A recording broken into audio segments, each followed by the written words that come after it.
We're back now with more on the storm disaster along the Gulf Coast. It's going to take months to realize the true economic impact of Hurricane Harvey. But the one thing we do know is that the cost will be felt by the entire country. Experts are predicting gas prices could rise by 10% during the Labor Day weekend, which is 2 days away due to a shutdown in production at the nation's largest oil refinery in Beaumont, Texas, which is obviously deluged with rain right now. The area refines nearly a quarter of the nation's gasoline. Add to that, there's the potential for an enormous government relief package to cover an estimated $160 billion in damage.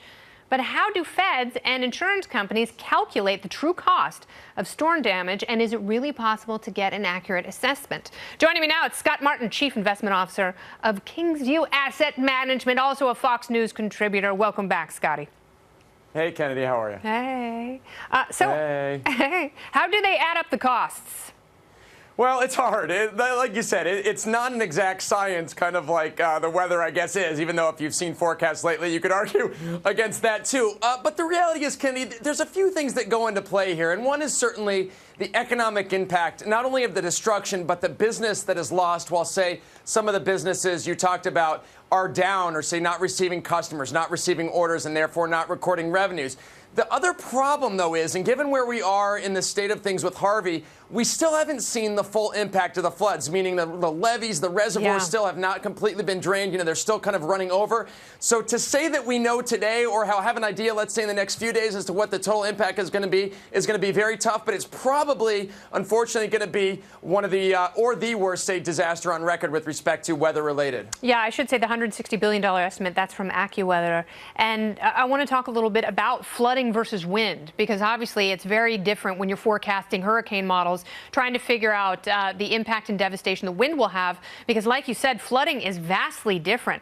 You're not just talking about simple destruction. You're talking about infrastructure that can be disrupted for months.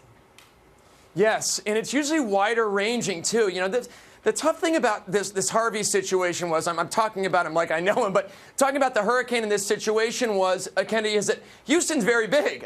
You know, very big city, fourth largest in the country by population, fifth largest, by the way, in the country via economic impact. So about $500 billion in GDP alone per year comes out of the area of Houston, the MSA, Metropolitan Statistical Area. So with respect to the wind impact there versus the flooding, it's much different because the flooding is such more wide-ranging. You look at the impact that the rain had over such a big area in Houston was much more impactful, much more devastating than, say, a wind event because of the fact that the water spread so far across the Houston area. Yeah, and it's almost impossible to fathom that kind of water and that much rain in such a short amount of time. You know, when you're talking about 25 inches in a day, as they have in Port Arthur and Beaumont, Texas, the only thing you could compare that to is walking outside and having it be 400 degrees.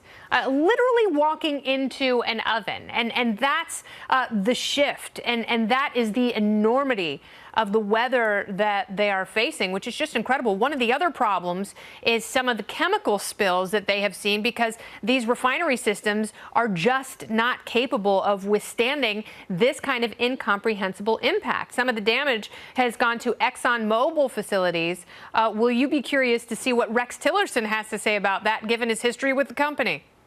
If there's one guy that should know, it certainly should be Mr. Tillerson. And, you know, that's the other interesting thing about the impact of water versus wind that you're touching on. I mean, think about this.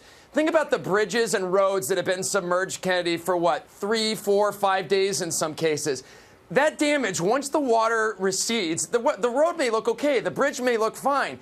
But the structural damage that may be underlying that because of the fact it's been submerged for many days is stuff that we find out about days, weeks, months, even later. So to say that this water event was one that was historic was definitely true, but also one that will linger with respect to cost is something that everybody needs to keep in mind when saying, okay, great, the water is now withdrawing, but now the damage can fully be assessed. Yeah, there's direct and indirect damage that they will have to assess, and it is going to cost, I think, more than $160 billion, and it will be interesting to see how Congress deals with that. Scott Martin, yeah, thank and here's you so a quick much. thing. Oh, yeah, go ahead.